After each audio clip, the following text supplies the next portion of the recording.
ہمارے ملک میں انسانی اسمگلرز کے ہاتھوں انسانی زندگی کا ضیاع نئی بات نہیں ہے، تاہم ہر بار طریقۂ واردات اکثر واقعات میں مختلف نکلا ہے۔ کبھی اچھی ملازمت تو کبھی اچھے پیسوں کے لالچ میں یہ انسانی اسمگلرز انسانیت بیچ کر زندگی تباہ کر ڈالتے ہیں۔ محتاط اندازے کے مطابق پاکستان میں سرگرم عمل انسانی اسمگلر اس غیر قانونی کاروبار سے تقریباً $15 کروڑ سالانہ کماتے ہیں۔ انسانی اسمگلنگ کالا دھندا کرنے والوں کا پاکستان میں مضبوط انسانی اسمگلرز نیٹ ورک کام کر رہا ہے۔ وزیر اعظم شہباز شریف نے انسانی اسمگلنگ میں ملوث گروہ کے سرغنہ کی گرفتاری پر وفاقی تحقیقاتی ادارے FIA اور انٹیلیجنس بیورو کے افسران کی پذیرائی کرتے ہوئے کہا ہے کہ انسانی اسمگلنگ کے گھناؤنے جرم کے مرتکب عناصر کی سرکوبی کے لیے حکومت کی اولین ترجیح ہے۔ یہ کالا دھندا مکمل طور پر بند ہونا چاہیے۔ وزیر اعظم کو عثمان ججا نامی شخص کی گرفتاری کے حوالے سے بتایا گیا۔ عثمان ججا 19 کیسز میں مطلوب تھا اور انسانی اسمگلنگ کا مرکزی کردار ہے۔ پاکستان میں انسانی اسمگلرز تعلقات اور مالی اثر و رسوخ کی وجہ سے ایک عرصے سے یہ کام کر رہے ہیں۔ قوانین پر عمل درآمد نہ ہونا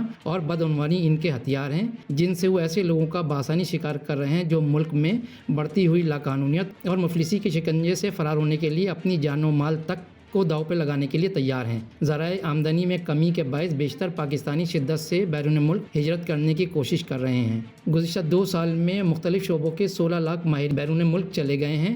یہ پاکستانی یورپ، امریکہ، کینیڈا، متحدہ عرب امارات، سعودی عرب، قطر، کویت، ترکی، ملائیشیا، آسٹریلیا، چین اور دیگر ممالک گئے ہیں۔ ان میں وہ پاکستانی بھی شامل ہیں جو پروموٹرز کے ذریعے گئے ہیں۔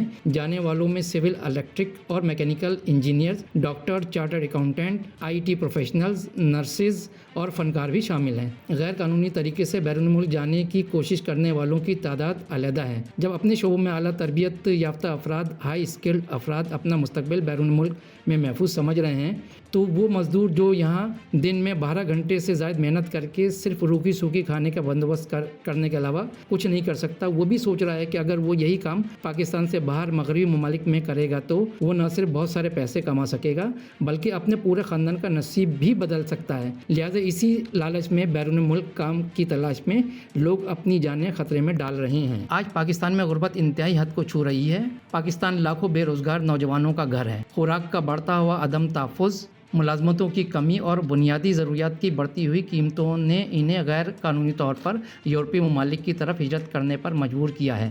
دوسری طرف بڑھتی ہوئی آبادی، معاشی ابتری اور دہشت گردی کے واقعات نے دنیا بھر میں امیگریشن پالیسیوں کی سختیوں میں اضافہ ہوا ہے۔ یہی وجہ ہے کہ اب ہر شخص کا قانونی طور پر بیرون ملک منتقل ہونا آسان نہیں ہے، لہٰذا وہ لوگ جو کچھ نہیں کر پاتے وہ انسانی اسمگلرز سے رابطہ کرتے ہیں۔ انسانی اسمگلرز بہت بڑے انسانی اور معاشرتی مسائل پیدا کرتے ہیں۔ ایشیا سے تعلق رکھنے والے بیشتر ممالک اس مسئلے سے دوچار ہیں، جبکہ پاکستان بھی انہی ممالک کی فہرست میں شامل ہے۔ حال ہی میں لیبیا سے غیر قانونی طور پر یونان جانے والے پاکستانیوں کی کشتی سمندر میں ڈوبنے کی خبر آئی تو پنجاب کے بہت سے شہروں میں کوہرام مچ گیا۔ یہ شہر سیالکوٹ، اوکاڑا، گوجرانوالہ، گجرات، فیصل آباد اور منڈی بہاؤدین تھے، جہاں سے اچھے مستقبل کی خواہش لیے بہت سے نوجوان انسانی اسمگلروں کے ذریعے لیبیا پہنچے۔ لیبیا سے انہیں غیر قانونی طور پر سمندر کے راستے انسانی اسمگلروں نے انہیں یونان پہنچانا تھا، لیکن بدقسمتی سے ان کی کشتی گہرے سمندر میں حادثے کا شکار ہو گئی، جس سے ہلاکتیں ہوئیں۔ ہلاک ہونے والے نوجوانوں نے یورپ جانے کے لیے انسانی اسمگلروں کو 85 لاکھ روپے بھی دیے تھے۔ ہم گزشتہ چند سال سے انسانی اسمگلنگ میں بڑا اضافہ دیکھ رہے ہیں۔ FIA کے اعداد و شمار کے مطابق مرد، خواتین، بچے اور خواجہ سرا بھی انسانی اسمگلنگ کا شکار ہو چکے ہیں۔ 2023 میں انسانی اسمگلنگ کے ایک واقعے میں یونان کے قریب کشتی ڈوبنے سے 400 کے لگ بھگ پاکستانی ڈوب گئے تھے۔ پھر 2024 کے آخر میں لیبیا سے یورپ جانے کی کوشش میں کشتی ڈوبنے سے 80 پاکستانی ڈوب گئے تھے۔ پھر رواں برس کے آغاز میں ہی یورپ جانے کی کوشش میں اسپین کے قریب 44 پاکستانی کشتی ڈوبنے سے جاں بحق ہو گئے تھے۔